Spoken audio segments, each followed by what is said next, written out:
Manos que curan. Bárbara Ann Brennan, parte 11. Capítulo 11. Observaciones de auras en las sesiones terapéuticas. El aura es, en realidad, el eslabón perdido entre la biología y la medicina física y la psicoterapia. Es el lugar donde se localizan todas las pautas sobre emociones, pensamientos, recuerdos y comportamientos que solemos discutir incansablemente en la terapia. Estas pautas no están simplemente suspendidas en algún lugar de nuestra imaginación, sino que se sitúan en el tiempo y en el espacio. Los pensamientos y las emociones se desplazan entre las personas en el tiempo y en el espacio a través del campo energético humano, y el estudio de esta actividad constituye el medio para aprender a dominarla.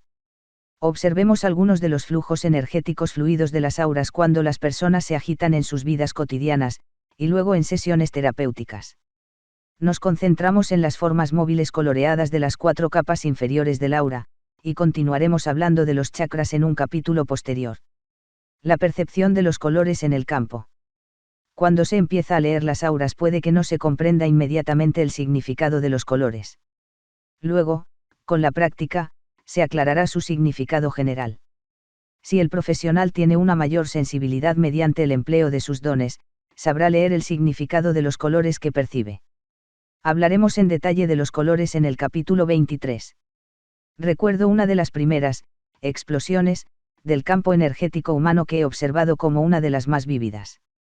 En 1972, durante una sesión práctica en la que se produjo una intensa carga de gritos primarios bioenergéticos, vi a Linda encenderse como un árbol de Navidad mientras gritaba por la muerte de su padre, fallecido de cáncer. De su cabeza surgían brillantes rayos de colores rojo, amarillo y naranja y algunos azules. Parpadeé, pero los colores no desaparecieron. Miré de manera indirecta, me moví por la habitación y volví a mirar, el fenómeno seguía estando allí. Estaba viendo algo, ya no podía negar por más tiempo las numerosas experiencias que había tenido en la observación de colores aparentes alrededor de las cabezas de las personas. Empecé a observar el fenómeno con mayor atención. Poco a poco fui adquiriendo más experiencia en la visión del aura y empecé a relacionar mis averiguaciones con el estado personal de cada sujeto. Descubrí que las personas irradian colores brillantes cuando se encuentran afectados por sentimientos o acciones. Cuando una persona se encuentra tranquila, su campo aural vuelve a un estado normal, estable. He comprobado que, por lo general, el aura tiene el aspecto normal, o de quietud, que se ve en la figura 7. Uno muestra una capa palpitante de color púrpura azulado oscuro o transparente que sobresale desde 6 milímetros hasta 3,75 centímetros de la epidermis. Palpita continuamente a razón de unas 15 pulsaciones por minuto. Las pulsaciones forman, por lo general, un movimiento ondulante hacia abajo de los brazos, las piernas y el torso. Primero está rodeada por una capa nebulosa de azul claro a gris, mucho más brillante cerca del cuerpo y que se va desvaneciendo a medida que se aleja de este. El color azul se torna generalmente amarillo alrededor de la cabeza hasta una distancia de 7,5 a 10 cm. Es normal que se perciban luminosidades de color azul claro surgiendo de las puntas de los dedos, las manos y los pies y por la parte superior de la cabeza. He comprobado que, si se proporcionan instrucciones claras, tras unos minutos de práctica la mayoría de las personas pueden ver las luces que salen de las puntas de sus dedos. Aunque la mayor parte de las veces estas luminosidades son de color azul, varían también en las áreas del rojo y el púrpura, y pueden ser de cualquier color. Ejercicios para observar las auras de otras personas. Ahora que el lector ha realizado los ejercicios del capítulo 7, observando el aura en las puntas de sus dedos, veamos las que despiden otras personas. Sitúese de nuevo una habitación en penumbra, a la luz del atardecer, no totalmente oscura. Debe ver con toda facilidad las caras de otras personas. Pida a algún amigo que se ponga de pie enfrente de una pared o una pantalla blanca y lisa. Asegúrese de que no hay luces a las que pueda usted mirar accidentalmente, de lo que se trata es de relajar la vista. Para ver el aura tendrá que recurrir a su visión nocturna, como cuando camina en la oscuridad y se da cuenta de que ve mejor las cosas si no las mira directamente. Se emplean los bastoncillos en vez de los conos. Los bastoncillos son mucho más sensibles a los niveles bajos de luminosidad que los conos, que se utilizan para la luz solar y el color brillante. Mire al espacio cercano a la parte superior de la cabeza de su amigo, o al del área del cuello y los hombros. Desenfoque la vista para mirar a una zona de espacio, en vez de a una línea fina del mismo. Mientras contempla difusamente un espacio de 10 a 14 cm de espesor alrededor de la cabeza, deje que la luz penetre en sus ojos. Debe crear la sensación de que está dejando entrar algo en ellos, en vez de esforzar la vista para atrapar la imagen, como se suele hacer cuando se intenta de ver bien algún objeto. Concédase mucho tiempo. Hágalo con otras personas, preferentemente con alguien habituado a ver auras, para comparar lo que ve cada uno. Es posible que, en el mismo momento en que crea ver algo, la visión desaparezca incluso antes de que pueda exclamar, eso es. Asegúrese de que al mirar a algún punto de la pared lisa no ve lo mismo. Este es el efecto de imagen refleja, con el cual los ojos conservan la imagen por el efecto del color complementario o por la intensidad de un contraste brillante. El fenómeno aura, es muy veloz y no permanece, palpita. Puede que lo vea fluir hacia abajo por el brazo, o lanzar un destello de color hacia arriba saliéndose del campo. Tal vez vea en torno al cuerpo una niebla de aspecto poco llamativo. No se desanime, es solo el principio. Compre unas gafas de aura en una librería holística y siga las instrucciones que las acompañan.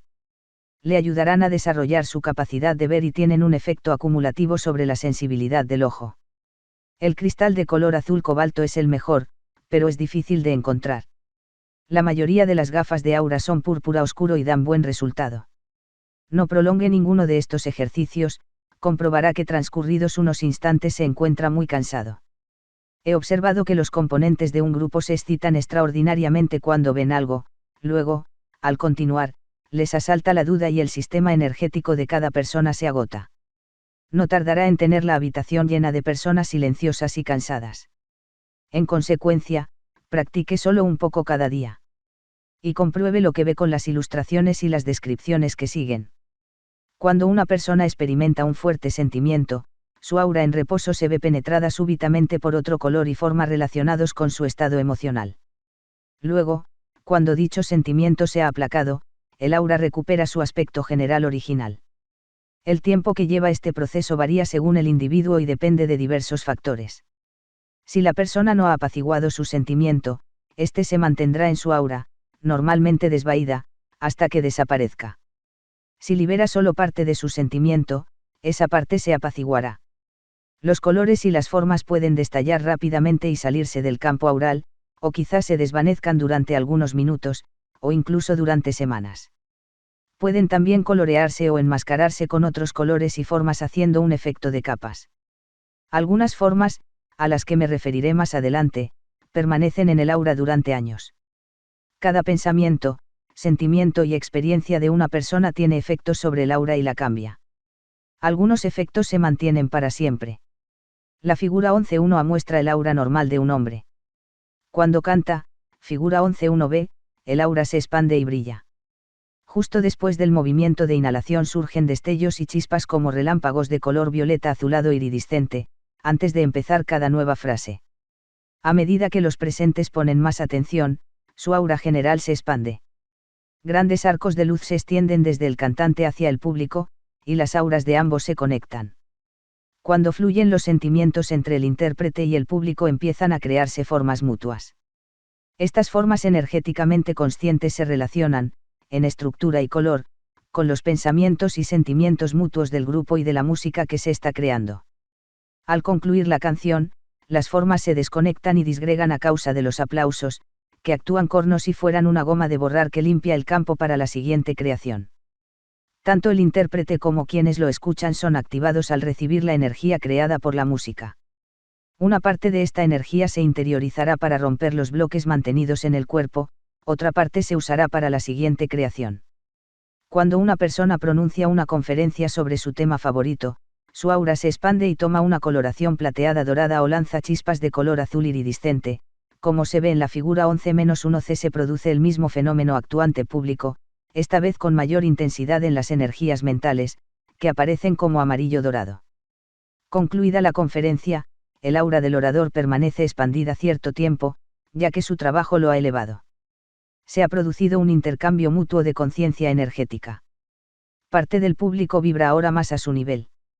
La figura 11 y D muestra el aura de un hombre que habla apasionadamente sobre la educación. Quienes lo escuchan recogerán probablemente parte de su color marrón rosado. Esto se produce por un proceso de elevación de las propias vibraciones al nivel del hablante mediante la inducción armoniosa. El amor brilla en el aura con un hermoso tono rosado. En ocasiones tiene un tinte dorado. Los sentimientos espirituales presentan una gama de colores: azul para quien dice la verdad, púrpura para la espiritualidad y oro plateado para la pureza. A veces, las personas irradian colores similares a los que les gusta llevar en sus vestimentas. La figura 11.1e muestra a una mujer que ha dirigido una clase de energética de núcleo, ejercicio físico centrado en provocar el afloramiento de los sentimientos para facilitar la comprensión de su psicodinámica. El verde, que ella suele llevar con frecuencia, está relacionado con la salud física y la curación. Otro ejemplo, en la figura L1F, muestra a un hombre que irradia frecuentemente un color lila, correspondiente a una de sus camisas favoritas. Este color parece guardar relación con los sentimientos amorosos y la suavidad que posee.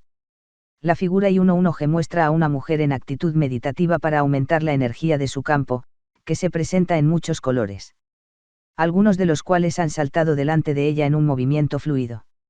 Su centro volitivo entre los omóplatos es parcialmente visible. Cuando una mujer se queda embarazada, su campo se expande y se hace mucho más brillante.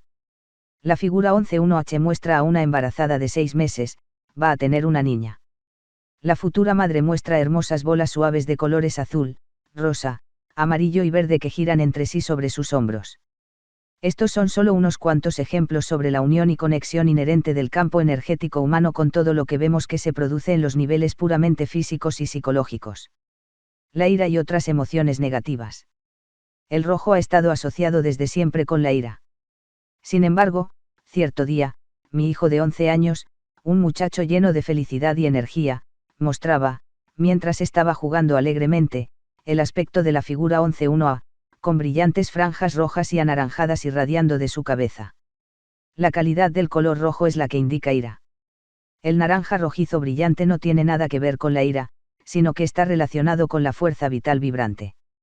La reacción totalmente explosiva de la mujer de la sesión de grito primario aparece en la figura 11-2b. Está experimentando numerosos sentimientos simultáneos que explican los diversos colores, todos ellos de gran intensidad, de manera que el aura aparece como brillo y los fuertes rayos se emiten desde el cuerpo en líneas rectas. Una persona enfadada tiene un color rojo oscuro. Cuando empieza su ira, esta surge de la persona en destellos como relámpagos o chispas redondas que se desplazan de su cuerpo, tal como se muestra en la figura 11-2c. Los he visto muchas veces, en grupos y en sesiones. Por contraste, la figura 11-2 demuestra un ejemplo en el que la persona no liberó su ira y su dolor. Cuando surgió del área de la garganta, el punto rojo se desplazó lentamente hacia afuera. A continuación, el líder del grupo le hizo un comentario que, en mi opinión, era doloroso. En ese preciso instante, el punto rojo se desplazó rápidamente de regreso a su cuerpo y penetró en el área de su corazón. Cuando lo golpeó, rompió a llorar. No era un llanto catártico, sino más bien como si dijera, pobre de mí, la víctima. Mi interpretación de este hecho es que se había apuñalado el corazón con su propia ira. El temor, por su parte, tiene un tono gris blancuzco y punteado en el aura, como, pálido de miedo. Resulta muy desagradable a la vista y tiene un olor repulsivo. La envidia muestra un verde oscuro, sucio y pegajoso, como, verde de envidia. La tristeza es gris oscura y densa, como las nubes sombrías que se ciernen sobre las cabezas de los personajes de los dibujos animados. La frustración y la irritabilidad pueden presentar tonos rojizos oscuros, rojo de ira, pero la mayor parte de las veces se manifiestan como vibraciones irregulares que golpean el campo energético de otra persona causándole desagradables sensaciones.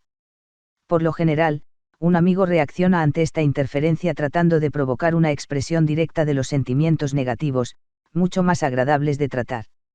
Por ejemplo, si le decimos, «estás enfadado», el otro estalla arraigadamente, «no».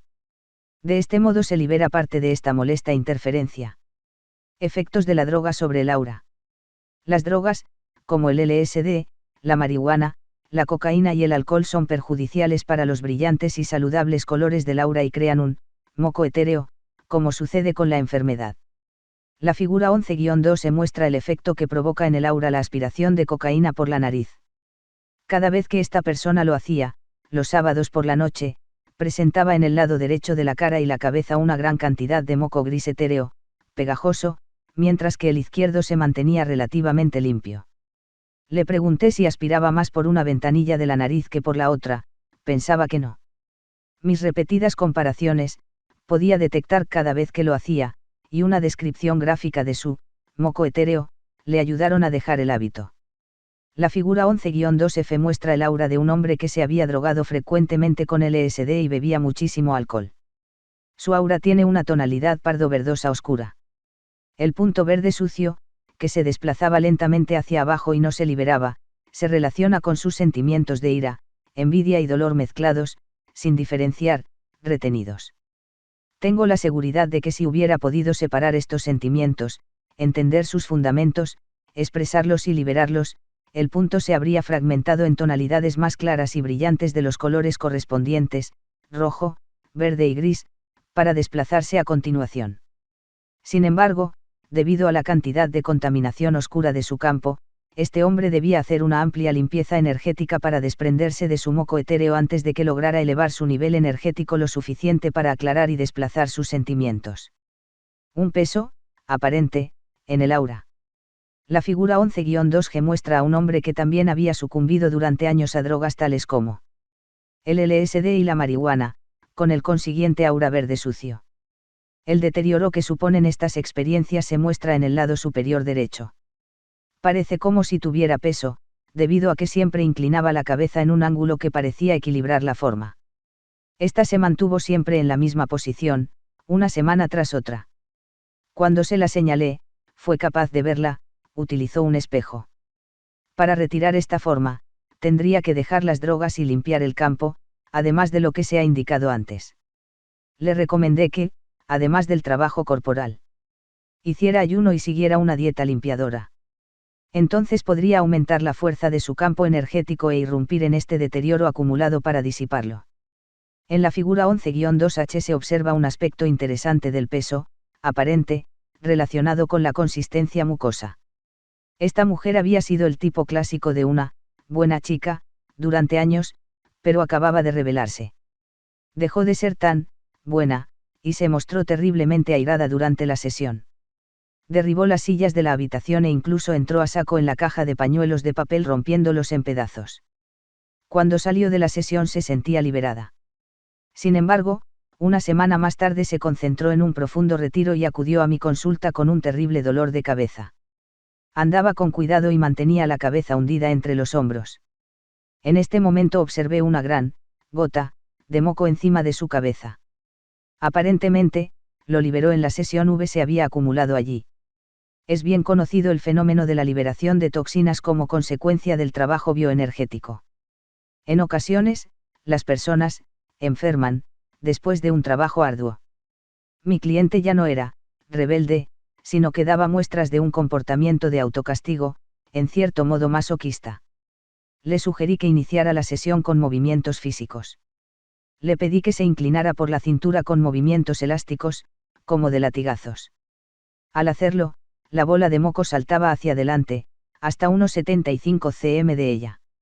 La mujer empezó a caer de bruces como si tirara de ella un gran peso, figura 11-2H. Se controló y el moco saltó a la parte posterior de su cabeza, como impulsado por una goma elástica. Casi se cayó de espaldas. Estaba demasiado asustada para repetir el movimiento, por lo que hicimos un prolongado trabajo corporal centrándonos en que sintiera sus piernas mientras se mantenía firmemente apoyada sobre los pies, conectada a la tierra que la sostenía. Este proceso se denomina toma de tierra. Al término de la sesión, el moco se había distribuido en una delgada capa sobre el cuerpo. Le desapareció el dolor de cabeza. Liberarla de toda la capa de moco costó varias semanas de trabajo corporal. Ejercicio para experimentar el peso aparente del campo energético. Un ejercicio que se realiza en las clases de Aikido le ayudará a experimentar el efecto del peso en el aura. Sitúe a 2 personas de pie junto a usted, una en cada lado. Deben tratar de levantarle cogiéndole por el antebrazo, en la parte delantera y en la trasera. Cuando le agarren en estos ejercicios, asegúrese de que lo hacen de forma que usted permanezca recto, sin que le empujen primero hacia un lado, pues eso podría romper sus raíces. En primer lugar se hacen pruebas para ver cuánto pesa usted y determinar si pueden levantarle con facilidad o dificultad. Ahora, tómese tiempo para enviar su campo energético hacia arriba. Piense, en ascenso, concentrándose en el techo. Cuando se haya centrado bien, convencido de que puede mantenerse allí, pídales que traten de levantarle.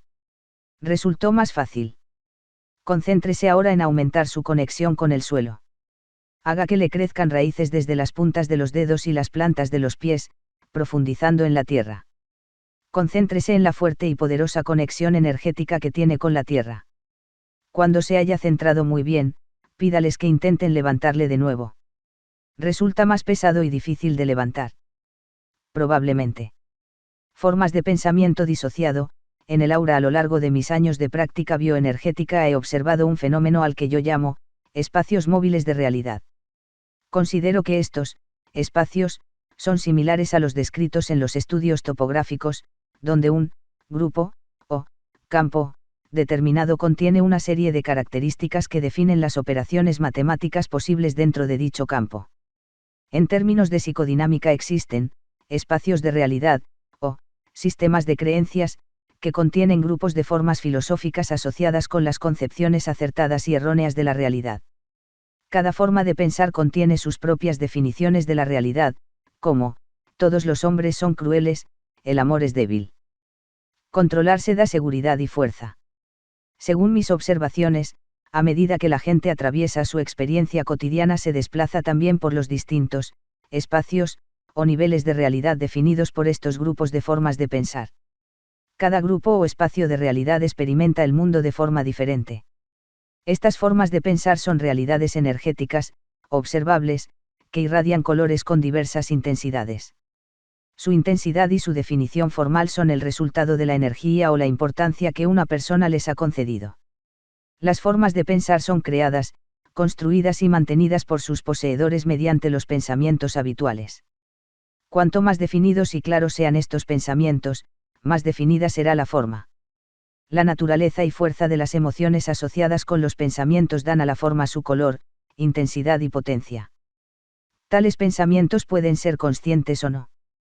Por ejemplo, se puede construir una forma de pensamiento a base de pensar constantemente en algo temido, como, me va a abandonar.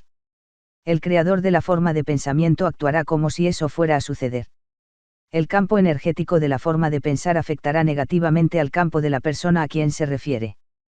Cuanto más poder se le dé, aportándole energía consciente o inconscientemente, más efectividad tendrá en la creación del resultado temido.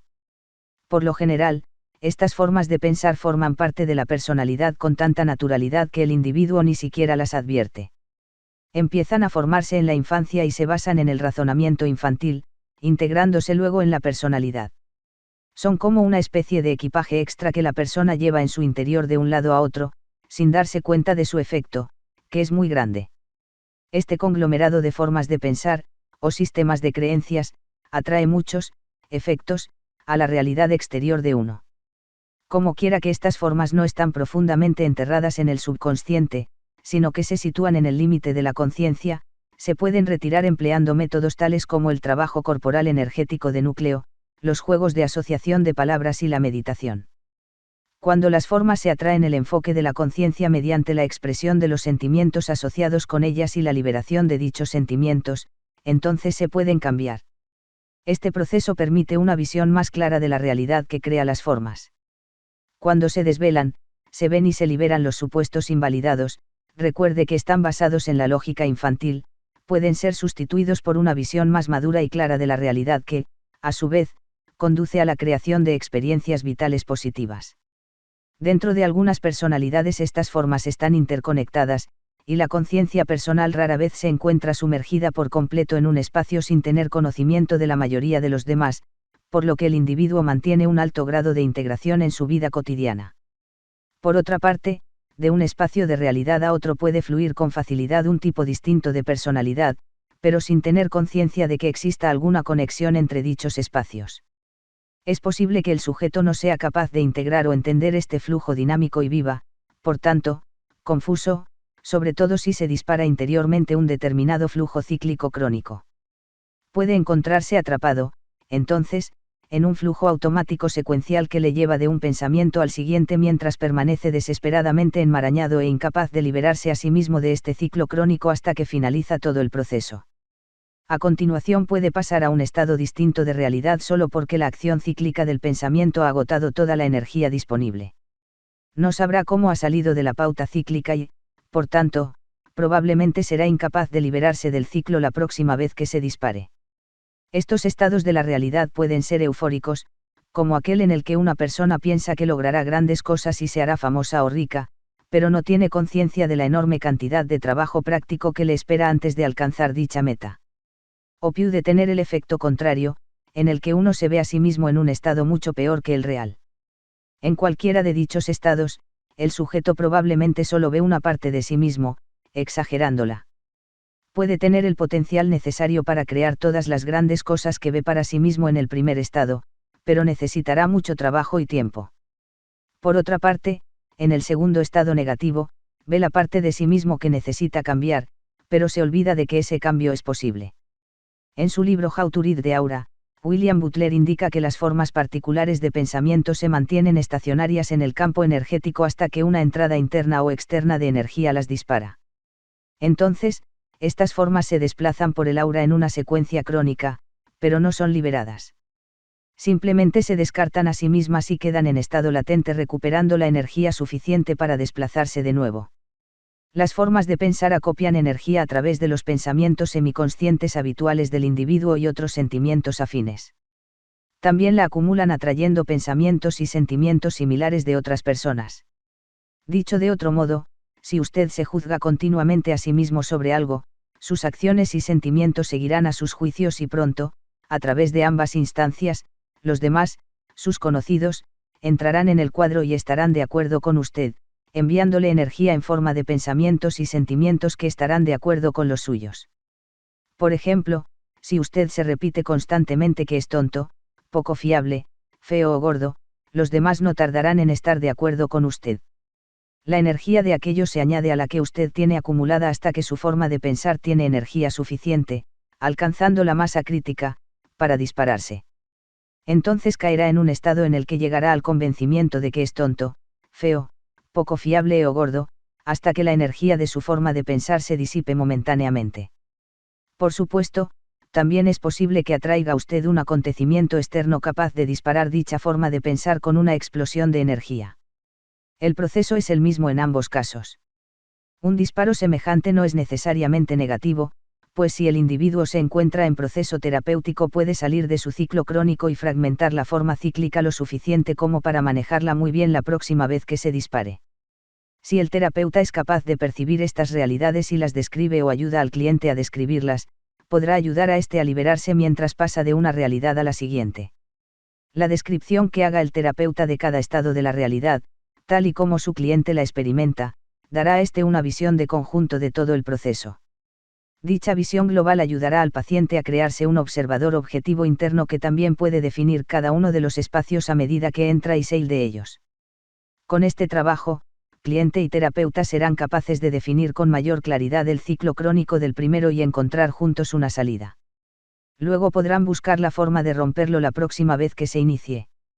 Por ejemplo, cuando un cliente particularmente esquizoide, véase el capítulo 13, sufre un ataque de este tipo, lo único que hago es dirigirme a una pizarra y empezar a dibujar y etiquetar estas formas en el momento en que las expresa. Mientras expresa en voz alta sus pensamientos, trazo una flecha desde un pensamiento al siguiente. Pronto se encuentran en la pizarra todos los pensamientos cíclicos. La superficie exterior de estas formas suele ser bastante limitada, lo que quiere decir que el cliente experimenta una realidad muy estrecha en la que las definiciones y o las distinciones se consideran negativas y, en ocasiones, categóricas, por ejemplo, que todas las personas parecen estar lejos o, incluso, que son peligrosas.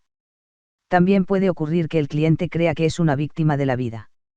El punto crucial es aquel en el que el paciente es capaz de retener uno de los pensamientos con un contenido emocional particularmente fuerte durante el tiempo suficiente para expresar la emoción. Por lo general, si el individuo es capaz de tolerar la ira o el dolor asociados con el pensamiento, podrá romperlo y conectar con niveles más profundos dentro de su forma de pensar. Figura 11a3, Forma de pensamiento disociado.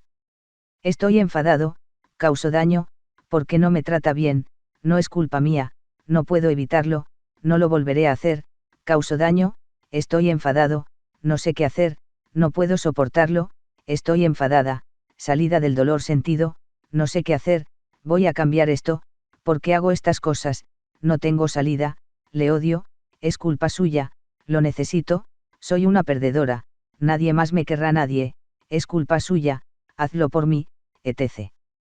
La figura 11A3 muestra un ejemplo de este tipo. En este caso particular la cliente contemplaba cómo iba dibujando yo las formas y podía ver el cuadro completo. Esta mayor comprensión ayudó a la mujer a concentrarse y liberarse de su ciclo crónico. Examinó los momentos de su ira, la expresión y vio que se implicaban cuestiones más profundas. Gran parte del nivel exterior de esta forma particular de pensamiento es la máscara en la que la persona parece no ver o asumir la propia responsabilidad, en vez de ello, echa la culpa a otros. Lo hace para parecer buena, lo que, naturalmente, la deja impotente hasta que alcanza la realidad más profunda, que es el núcleo de la forma de pensar.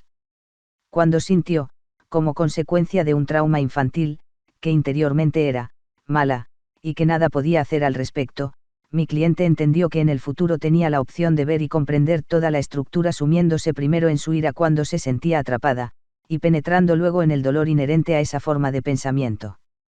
Por lo general, evitaba el dolor manteniéndose en la superficie de la forma de pensamiento, y, por tanto, en lo irreal. Sintiendo el dolor es capaz de integrar la niña que lleva dentro, que se siente mala, con la mujer adulta interior, que sabe que no lo es.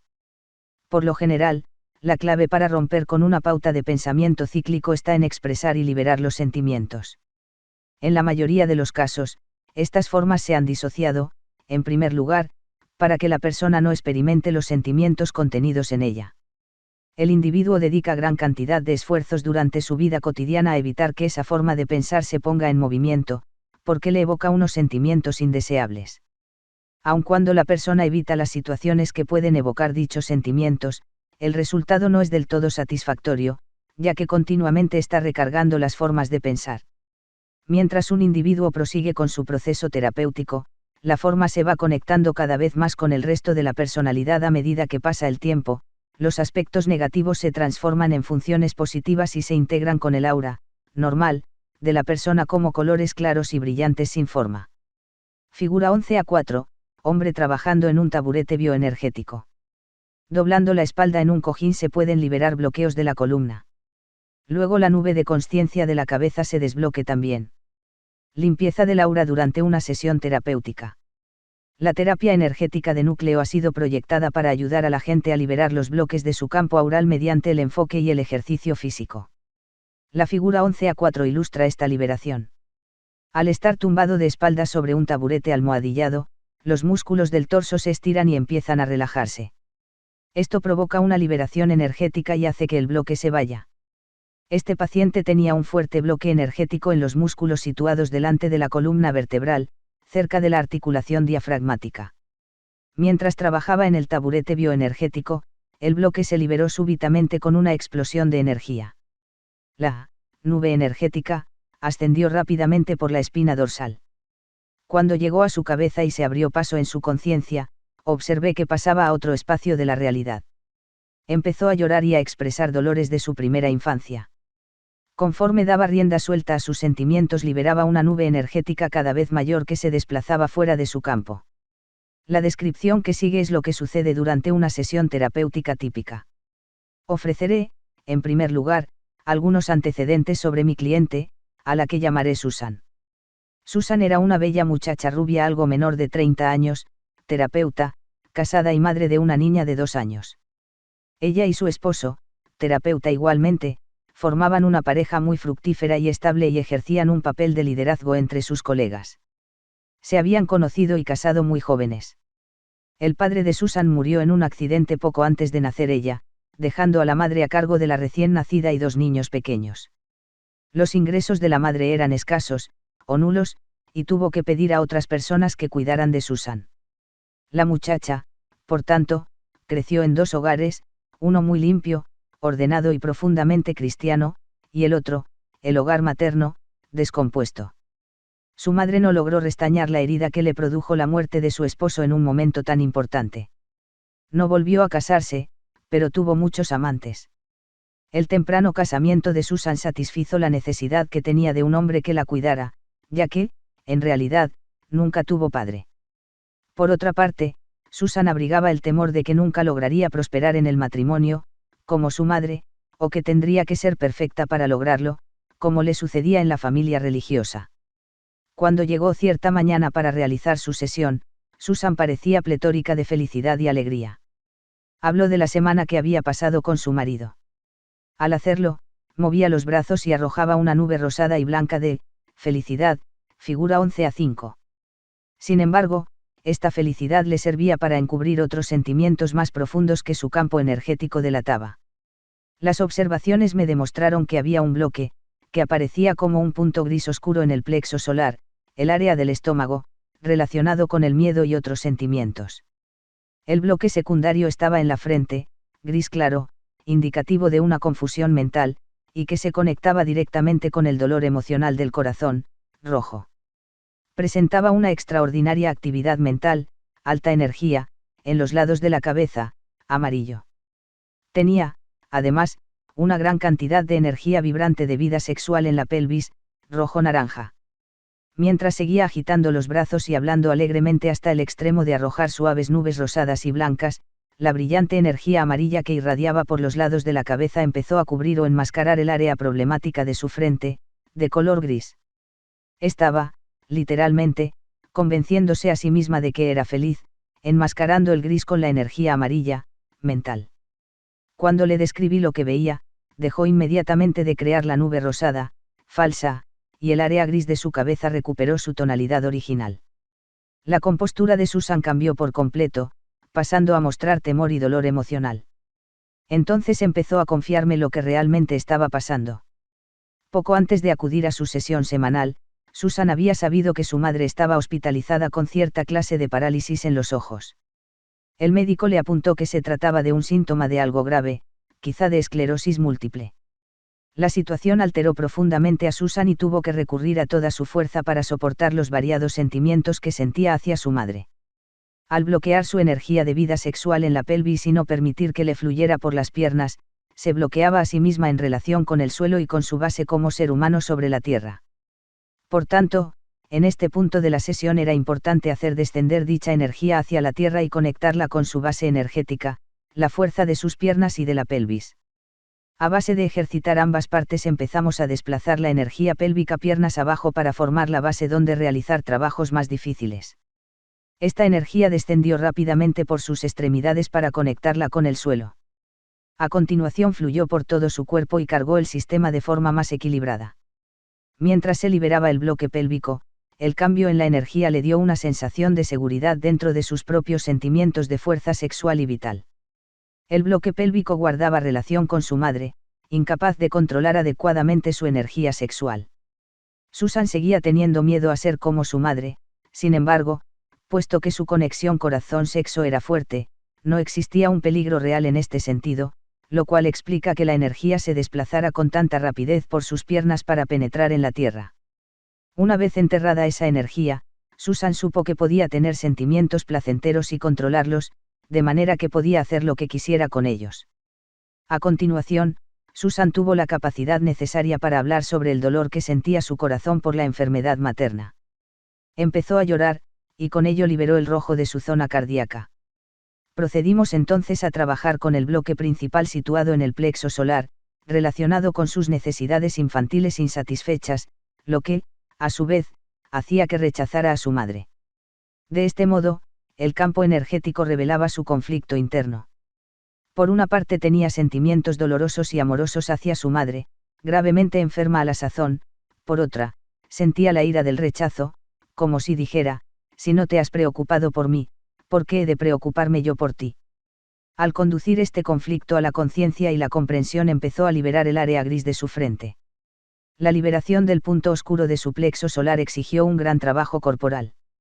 Susan se recostó de espaldas sobre el taburete bioenergético para estirar y soltar el bloque, realizó luego grandes esfuerzos moviendo el torso hacia adelante y hacia abajo para regurgitar el bloque con todo lo que simbolizaba, no solo el rechazo de su madre, sino también el deseo de Susan de culparle de todas las privaciones que había sufrido.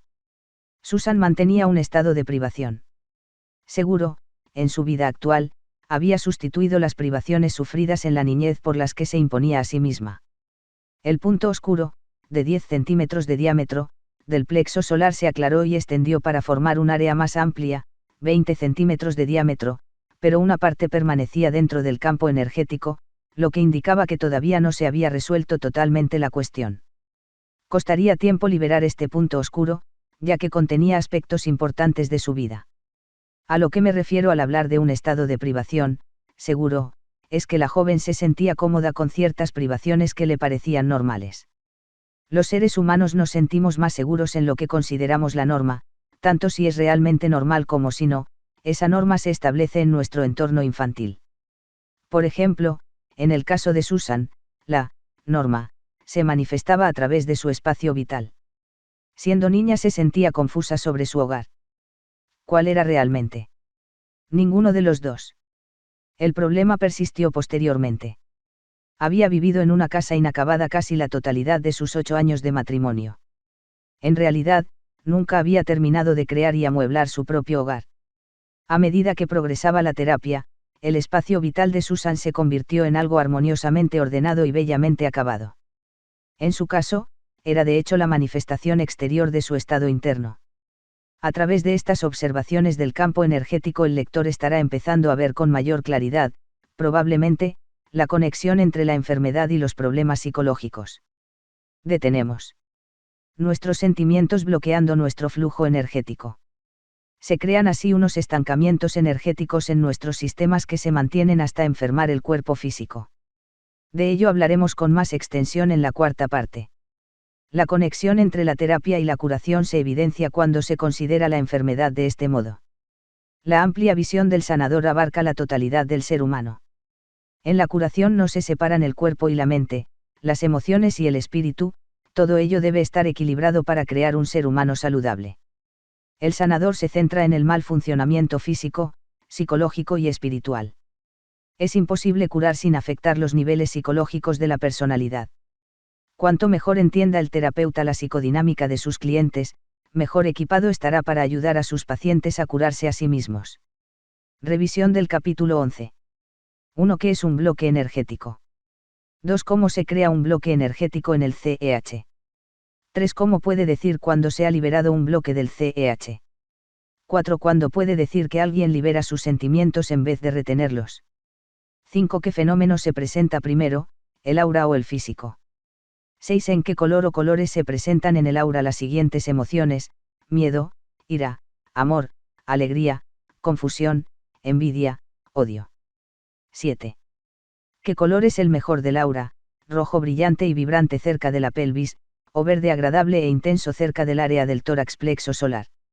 8. ¿Cuál es el efecto que produce en el aura el hecho de fumar marihuana? Durante poco tiempo. Durante mucho tiempo. 9. ¿Qué es una forma de pensamiento disociado? Alimento para la mente. 10. Haga ejercicios, observando las auras de otras personas, y describa lo que ve. 11. Trace, de principio a fin, el ciclo de una de las formas de pensamiento que le asalten. ¿Cómo se inició? ¿Cuál es su origen? ¿Cómo puede liberarse? ¿Qué sentimientos más profundos cubre evitando su conciencia de los mismos?